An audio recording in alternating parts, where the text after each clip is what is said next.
les disciples avaient fait une découverte au sujet du mariage. Comme je vous disais, je suis ici dans l'endroit où, dans la maison où la femme se trouve le plus souvent en train de nous faire des beaux repas et tout le reste. Et concernant le mariage, la position de l'homme dans le mariage, les disciples avaient découvert une chose. Et comme je le disais tantôt, on ne vous en parle pas très souvent. Alors, où est-ce que ça se trouve dans la Bible? Ça se trouve dans Matthieu, chapitre 19. Ici, dans Matthieu, chapitre 19, les disciples font une découverte qu'il est, je ne veux pas dire qu'il les traumatise, mais qu'il les remet un peu sur leurs pieds par rapport à la question du mariage. Et lorsqu'ils font cette découverte, ce qu'ils déclarent par rapport à la découverte était une déclaration sérieuse qu'il est important de considérer. Alors, Matthieu, chapitre 19, le verset 10. Je vais tout simplement le lire. Vous pourrez repartir et lire tout le reste qui a transparu avant que les disciples ne puissent arriver à cette conclusion. Ce qu'ils disent dans Matthieu 19, 10, c'est « Ses disciples lui dirent, si telle est la condition de l'homme à l'égard de la femme, il n'est pas avantageux de se marier. » On ne vous dit pas ça généralement, hein. On vous montre le mariage. Pour ceux qui partent à l'église, on vous dit c'est que c'est bon le mariage, comme Dieu l'a voulu, que c'est bon le mariage, réjouissons-nous. Alors tous les jeunes gens, même ceux qui ont 14 ans, commencent à regarder les filles à côté et se disent ils vont se marier demain et tout le reste. Et personne n'a dit, bon, il n'est pas avantageux pour l'homme de se marier. Et généralement, si tu viens avec une thématique comme celle-ci, là, on va vouloir te dire qu'en fait, tu ne comprends pas ce qu'il est en train de dire. Ben, on va voir si on ne comprend pas ce qu'il est en train de dire, parce qu'on comprend très bien ce qu'il est en train de dire. Alors, il n'est pas, si telle est la condition de l'homme par rapport à la femme, il n'est pas avantageux de se marier. Pourquoi est-ce que les disciples disent cela? Quelle est la condition de l'homme qu'il découvre par rapport à la femme? Il n'y a pas que dans ce passage où la chose est dite de cette manière. Si tu pars avec moi dans l'épître aux Corinthiens, tu vas voir la déclaration que va faire l'apôtre Paul par rapport à la question du mariage. 1 Corinthiens chapitre 7, dès le premier verset. Voici ce que dit l'apôtre Paul. L'apôtre Paul dit, « Pour ce qui concerne les choses dont vous m'avez écrit, je pense qu'il est bon pour l'homme de ne point toucher de femme. » Et s'il vous plaît, il ne parlait pas de toucher dans le sens de la fornication. Il parlait de toucher dans le sens du mariage. Pour ce qui concerne, vous pourrez lire tout le chapitre pour savoir de quoi il parle. Pour ce qui concerne les choses au sujet desquelles vous m'avez écrit, la réponse que je vous donne, mordicus, avant qu'on ne puisse développer et qu'on ne puisse briser et faire comprendre pourquoi je le dis, dans quelles circonstances je le dis, dans quel contexte biblique je le dis, pour cette question, de façon brève, de façon introductive, de façon préliminaire, je voudrais vous dire qu'il n'est pas bon pour l'homme de toucher la femme. Alors, je ne suis pas ici pour dire que le mariage est une mauvaise chose. Je suis ici pour te donner une compréhension. Si tu es en train de te préparer à te marier, si tu penses mariage et tout, un certain nombre de choses que tu devrais comprendre pour savoir exactement ce que tu fais. Afin que ça se passe bien, n'est-ce pas? Parce que moi, ça se passe bien. Moi, j'aime cet endroit, le meilleur repas. Vous voyez, ça, c'est rien que la cuisine, la décoration, c'est merveilleux. Mais il faut, ça ne devient merveilleux que si tu comprends ce en quoi tu es en train de t'engager. Voilà pourquoi tu as vu, on a reproché à beaucoup d'hommes de Dieu d'avoir divorcé. Ils ne savaient peut-être pas dans quoi ils s'étaient engagés. Il faut être clair, il faut être franc. Ils ne savaient pas. Ils sont peut-être mariés jeunes, ont peut-être fait le mauvais choix, je ne sais pas comment vous allez appeler ça, mais le divorce est interdit, il ne faut pas divorcer. Nous le savons tous, mais il y en a qui ont divorcé. Et parce que c'était chaud là-bas dedans. Ils ont vu le feu là-bas dedans. Ils n'ont pas compris le passage.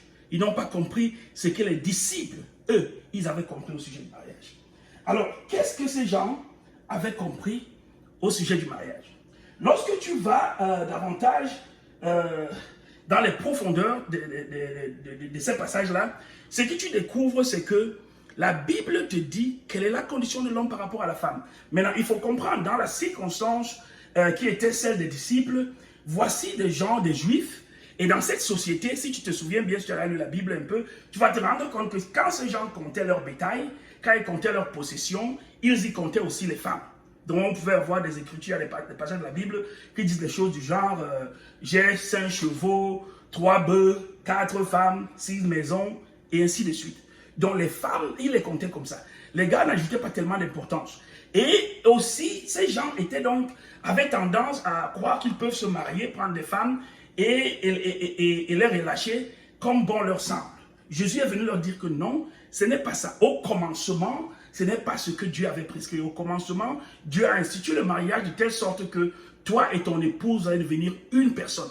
Mais pour devenir une personne, pour qu'on greffe ou bien qu'on regreffe une personne dans ta chair, vous allez comprendre, ce n'est pas facile. C'est pour cela que l'apôtre Paul dit toujours dans le livre de Corinthiens, dans 1 Corinthiens chapitre 7, verset 28, 1 Corinthiens 7, 28, permettez-moi de le lire.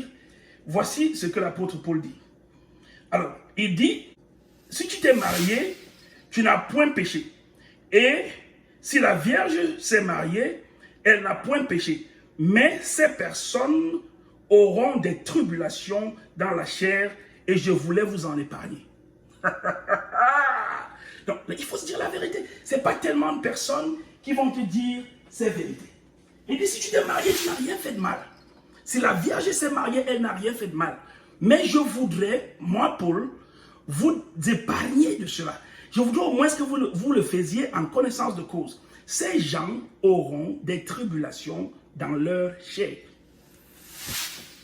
Si vous aimez beaucoup ce que l'apôtre Paul a expliqué par-ci, par-là, et dans ce passage, il y a des endroits où il dit, ça, c'est pas le Seigneur qui le dit, c'est moi qui le dis. C'est mon conseil, le conseil de sage, aussi longtemps que je sais que je suis rempli de Saint-Esprit, de l'apôtre, je vous le dis. N'est-ce pas? Et il dit, ces gens auront des tribulations. Lorsque les chrétiens parlent de tribulation, ils parlent en termes de la fin des temps. Et ils sont tous effrayés par, oh non, je veux parler par la tribulation, j'aimerais bien être enlevé, il faut que l'enlèvement vienne avant la tribulation. La tribulation, la Bible te dit donc, ne t'inquiète pas pour les tribulations de la fin des temps. Si tu te maries, tu auras des tribulations dans ta chair. Bon, si quelqu'un pose la question de savoir maintenant, mais de quoi est-ce que Roger parle? Ou bien, plus précisément, de quoi est-ce que l'apôtre Paul parle? Parce que c'est lui qui en parle, c'est pas Roger. De quoi est-ce qu'il parle quand il dit que les gens qui sont mariés auront des tribulations dans leur chair? Quel genre de tribulations parle-t-il? J'aime ce que quelqu'un a répondu par rapport à cette question. Il a dit que bon, si tu n'es pas encore marié, on comprend que tu puisses poser cette question. Mais si tu es marié, tu comprends que ce n'est pas facile, c'est juste un fait. Ce n'est pas un problème de le mariage de tel ne marche pas, le mariage de tel n'est pas bon, celui-ci est bon. Mais il y a même des gens qui ont des idées saugrenues, qui pensent qu'il y a un mariage où les gens ne se disputent jamais. Il faut cesser de rêver quand même. Soyons réels. Il s'agit de deux personnes, deux inconnus. Même si vous avez vécu ensemble dans le concubinage, comme le font les gens du monde et tout le reste, ou bien vous vous êtes mariés comme nous autres, ou vous vous êtes restés à part jusqu'au moment du mariage, et ce n'est que le jour où vous êtes mariés que vous avez connu l'un et l'autre au niveau de la connaissance du lit dont on parle, n'est-ce pas? Peu importe comment vous avez fait, vous êtes deux inconnus. Comment inconnus êtes-vous l'un de l'autre? Vous êtes tellement inconnus que l'un d'entre vous vient d'une famille qui a une façon de faire, qui a ses coutumes, qui a ses traditions, qui a ses manières, qui a ses conceptions, qui a ses idées, qui a eu son histoire.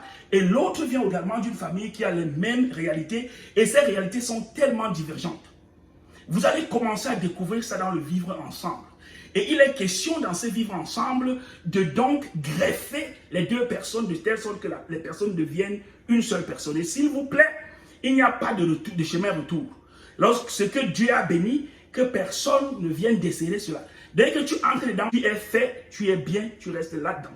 Donc c'est pour cela que moi je suis ici, pour te faire savoir ce en quoi tu t'es engagé. Si tu es déjà dedans et que tu voulais sortir parce que tu dis qu'il y a la souffrance, je suis là pour te dire, ne sors pas, c'est comme ça. Mais il faut que tu comprennes de quoi il s'agit. Si tu comprends, la chose sera plus douce, la chose sera plus belle.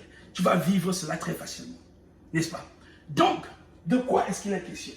Nous allons progresser ici en disant que déjà par rapport au choix de la femme, ne vous inquiétez pas. Les gens pensent que non, c'est parce qu'il n'a pas bien fait le choix, c'est parce qu'elle n'a pas bien fait le choix. Je vais vous lire ce que la Bible dit par rapport au choix de son conjoint. C'est pas compliqué, on vous a compliqué la vie. Ce n'est pas Dieu qui choisit les conjoints pour les gens. Oubliez ça. Oubliez ces grands témoignages que les gens vous ont racontés, c'est Dieu qui avait fait, il a rêvé, tout ça. Si il a rêvé ça, je ne discute pas, je ne doute pas qu'il a rêvé. Mais ça ne peut pas faire l'objet d'une doctrine que maintenant pour choisir femme, il faut avoir rêvé. Ou bien pour accepter homme, il faut avoir rêvé. Non, ça ne se passe pas comme ça. Je vais vous donner le principe donné par Jésus-Christ lui-même en personne. Il se trouve dans Luc, chapitre 20, verset 34. Et moi, j'ai eu la grâce, lorsque j'ai commencé à méditer mariage, le Seigneur me l'a dit. Et voici ce qu'il dit. Il dit qu'il est donné aux fils et aux filles de ce siècle de se choisir des femmes et de se choisir des maris. Il est donné aux fils et aux filles de ce siècle de se marier, de prendre, c'est le verbe qui utilise, le verbe prendre, de prendre femme et de prendre mari. C'est une affaire de prendre, tu prends. Donc si tu n'as pas pris, mademoiselle, si tu n'as pas pris mari, ne blâme pas tes parents, l'église, ta beauté ou quoi que ce soit, tu n'as pas pris. Parce que je peux parier que les gens se sont approchés à toi à maintes reprises et tu ne les as pas pris, tu ne les as pas acceptés. Voilà pourquoi tu n'es pas marié. C'est aussi pur et simple que cela. C'est aussi pur. Même si tu es chrétien et que tu ne devais te marier qu'aux chrétiens, les chrétiens sont approchés de toi, tu les as méprisés.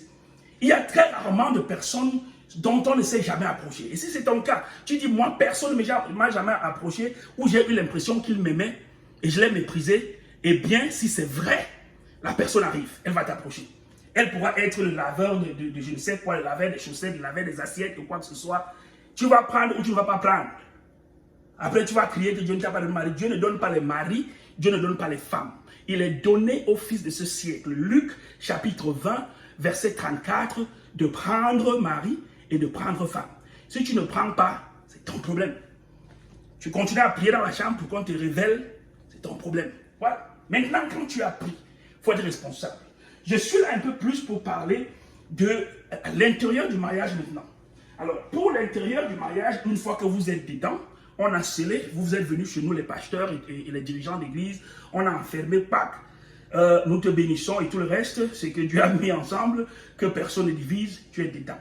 Maintenant que tu es dedans, il faut comprendre pourquoi Dieu dit qu'il déteste, il hait le divorce.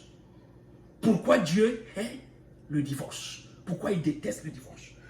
Parce que le mariage représente une chose tellement sacrée, ça représente la relation qu'il y a entre Jésus-Christ et son Église. Je voudrais que nous allions ici dans le livre d'Éphésiens au chapitre 5. Alors, Éphésiens chapitre 5, la Bible dit à partir du verset 21, « Vous soumettant les uns aux autres dans la crainte de Dieu. » Les gens commencent généralement par 22, parce que c'est là où on dit que la femme doit se soumettre à l'homme. Moi, je commence par 21, parce qu'il dit, vous soumettant les uns aux autres, avant de préciser que la femme doit être soumise à l'homme. Donc, il y a des moments où l'homme doit aussi savoir se taire et laisser que la femme parle. Et il y a des moments comme ça, c'est très important. Alors, donc, au verset 22 maintenant d'Éphésiens chapitre 5, la Bible dit, « Femmes, soyez soumises à vos maris comme au Seigneur, car le mari est le chef de la femme, comme Christ est le chef de l'Église. » Je voudrais que vous voyez à quoi est-ce que Dieu compare le mariage. Le mari est le chef de la femme, comme Christ est le chef de l'Église, n'est-ce pas? Qui est son corps et dont il est le sauveur. Verset 24, il dit, « Or, de même que l'Église est soumise à Christ, les femmes aussi doivent l'être à leur mari en toutes choses. Marie, aimez vos femmes comme Christ a aimé l'Église et s'est livré lui-même pour elle. » Alors, vous pouvez continuer à lire pour la question de la vidéo, que je ne voudrais pas qu'elle soit très longue parce qu'on a beaucoup de choses à se dire. Je vais m'arrêter là. Aimez Marie, voici la recommandation de Marie. Marie, aimez vos femmes comme Christ a aimé l'Église. Est-ce que vous avez bien entendu? Vous n'avez pas bien entendu. Comment est-ce que Christ a aimé l'Église? Christ a aimé l'Église en se livrant pour l'Église, en mourant pour l'Église. Donc, si Dieu symbolise la relation du mariage, la relation matrimoniale par Christ et l'Église, et dit que les hommes devraient aimer leurs femmes exactement comme Christ a aimé l'Église, Dieu est en train de te dire en des mots simples, en un français très simple, homme, si vous épousez une femme, soyez prêt à vous sacrifier pour elle s'il le faut. Si elle a beaucoup de défauts, tu viens, tu me racontes les défauts que ta femme a. Oh, tu ne sais pas mon frère, la femme là, mon frère. C'est exactement ce que l'Église fait. Et qu'est-ce que Jésus en a fait? Il est mort pour ces péchés-là. Et la Bible dit, aime ta femme comme Christ a aimé l'Église et s'est livré pour elle. Il est mort. Et vous savez comme moi ce que Jésus-Christ dit à ce sujet, quand il s'agit de l'amour. Il dit, il n'y a pas de plus grand amour que de donner sa vie pour ceux qu'on aime. Donc, si tu me dis que tu aimais ta femme, mais vraiment, les choses sont advenues et vous avez divorcé, il n'y a pas de plus grand amour pour ses amis que de donner sa vie pour ceux qu'on aime. Tu ne devrais pas être ici présent, debout en train de me parler. C'est que si on me montre ta tombe, on me dit que le gars, s'il a tellement aimé sa femme, il est mort pour elle, je vais comprendre. Mais si tu es debout, tu as parti épouser une autre femme, et tu es en train de me dire que vraiment l'autre était ceci, cela, non, tu n'as pas fait ce que Dieu a dit. Non, soyons sérieux. Pourquoi est-ce qu'on fait on jongle? Il faut qu'on comprenne. Et c'est pour cela que Dieu hait le divorce. Parce qu'il symbolise la relation qui unit son Fils Jésus-Christ à l'Église. Que pensez-vous si Jésus-Christ divorce de l'Église avec toute notre infidélité, avec tous nos péchés? Il nous pardonne, on repart. Il nous pardonne, on repart. Combien de péchés il a pardonné et qu'est-ce que nous faisons en ce moment précis? Qu'en serait-il si Jésus-Christ décide de divorcer avec toi en tant que l'Église? Dis, je divorce. Vraiment, tu es tellement têtu. Vraiment, tu vas monter de toutes les couleurs. Je n'ai jamais vu une telle rébellion. Il divorce. Il te laisse, il t'abandonne. Il ne l'a pas fait. Et il dit, Marie, aimez vos femmes comme Christ a aimé l'Église. Et je vais conclure en disant ceci. Non seulement il dit cela, il dit aussi que vous devez aimer comme Christ a aimé l'Église et s'est livré pour elle. Il a aimé et s'est livré pour elle, n'est-ce pas? Alors, c'est toi qui as fait le choix, comme je l'ai dit précédemment, il est donné aux fils et aux filles de ce siècle de choisir. N'est-ce pas? C'est toi qui as fait le choix d'aller prendre une fille. C'est toi qui as fait le choix d'accepter cet homme. C'est toi, c'est pas Dieu qui l'a fait. Pourquoi tu l'as pris? Je veux que tu comprennes ce que tu as fait quand tu allais prendre une fille en tant qu'homme de Dieu, en tant que frère, en tant que chrétien, en tant que qui que ce soit. Voici ce que tu as fait. Si tu es chrétien, si tu crois à la Bible, ce que tu as fait, c'est que Dieu t'a donné la mission d'atteindre les nations tout entières. Il y avait tellement de filles dedans, tellement d'hommes dedans. Toi la femme, toi l'homme, je m'adresse à toi.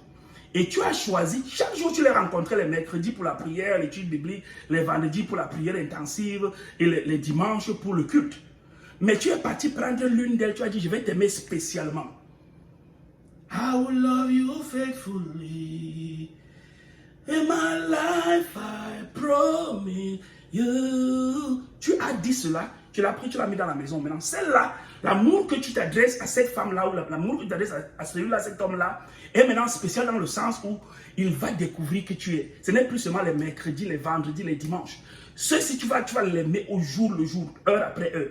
C'est toi qui as fait le choix. Dès que tu as fait ce choix-là, la Bible te dit, si tu choisis de te marier, ceux qui se marient plaisent à leur partenaire, à leur épouse. La Bible le dit, l'apôtre Paul le dit, quand quelqu'un est marié, il cherche à plaire à son épouse. Et il dit, si vous voulez faire, moi je vous conseille à ne pas toucher à l'affaire là.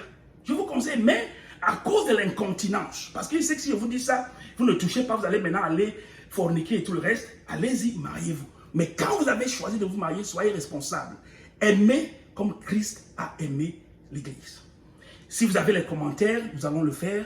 Mais je vais m'arrêter là, il y a beaucoup à dire à ce sujet. C'est un mystère, comme lui-même il conclut dans le livre d'Éphésiens. Mais je voudrais que tu comprennes que tu as pris une décision de symboliser la relation de Christ avec l'Église. Ne t'amuse pas avec. Dieu ne s'amuse pas avec. Tu pouvais rester célibataire, rester seul. Mais comme tu es entré, tu es entré. Que Dieu te bénisse. J'attends tes questions, j'attends tes commentaires. Amen.